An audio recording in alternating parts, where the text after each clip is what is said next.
यशवंत प्रकाशन संपादित ल. ग. तथा बापूसाहेब मराठे संकलित श्री ब्रह्मचैतन्य गोंदवलेकर महाराज यांच्या हृदय आठवणी या पुस्तकातून आपण महाराजांच्या स्मरणिकांचं वाचन करत आहोत. आठवण 4. आपले कर्तव्य करून फळ रामावरती सोपवावे. श्री महाराज एखाद्याचा दोष 4 चौघात दाखवत, पण तो असा खुबीने दाखवत की त्या माणसाचे मन दुखावले जात नसे. मन ही भगवंताची विभूती असल्याने मन दुखावणे म्हणजे भगवंताला दुखावणे. साधकाने दुसऱ्याचे मन कदापि दुखवू नये, असे श्री महाराज कायम म्हणत. एका माणसाचा मुलगा 20 वर्षांचा झाला तरी काही उद्योगधंदा करेना. अभ्यासातही त्याचं लक्ष नव्हतं. त्यामुळे त्याच्या आईला मानसिक कष्ट होत.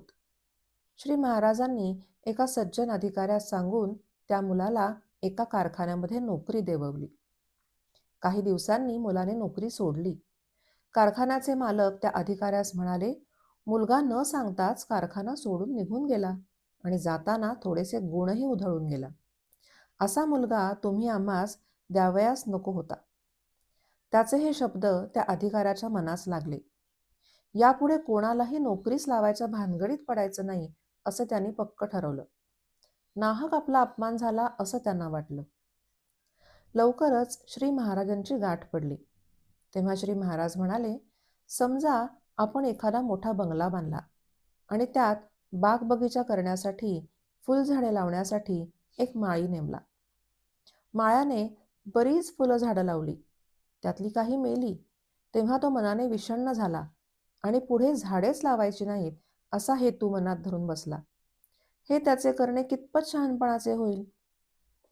फुलं झाडे लावणे हे त्याचे काम असते. ते त्याने करावे. जी मरतील त्यांच्याबद्दल दुःख मानू नये. जी येतील ती भगवंताच्या कृपेने आली असे मानावे. श्री महाराजांच्या शब्दांनी ते अधिकारी एकदम विषण्णतेच्या बाहेर आले. हरिओम.